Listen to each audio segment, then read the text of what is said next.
അപ്പുറത്തുണ്ടാകുന്ന ഒരു ഇമോഷൻ ഇപ്പുറത്ത് ഫലിക്കുന്നുണ്ടെങ്കിൽ, നമ്മളിൽ പ്രതികരിക്കുന്നുണ്ടെങ്കിൽ ഇവിടെ ലൈഫ് കൊണ്ടെന്താവും?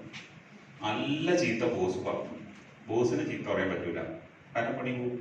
അപ്പൊ ചിരിച്ചിട്ട് ഉള്ളിൽ കുറെ നക്ഷത്രം എക്സ്പ്ലനേഷൻ മാർക്കൊക്കെ ആലോചിച്ചിട്ട് നിൽക്കും.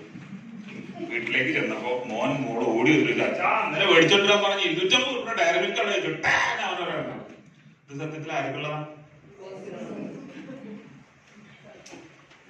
മറ്റുള്ള ആളുകൾ ഇങ്ങനെയൊക്കെ പ്രതികരിക്കേണ്ടത് നമ്മൾ അങ്ങനെ അല്ലാത്തതുകൊണ്ട് കുഴപ്പമില്ല.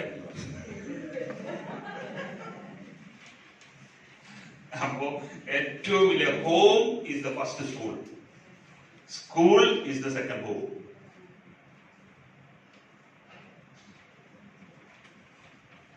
Home is the first school, school is the second home.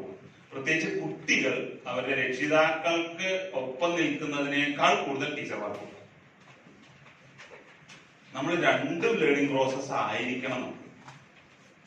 ഇതാണെങ്കിൽ അപ്പോ school is the second home ആണെങ്കിൽ ഈ ഹോസ്റ്റ് എന്ന് പറഞ്ഞൊരു വാക്കുണ്ടല്ലേ, അതിഥേയനല്ലേ ഇതർത്ഥം? അതിനപ്പുറത്ത് ജി വെച്ചാൽ ഗോസ്റ്റ് ഓർ ഹോസ്റ്റ്.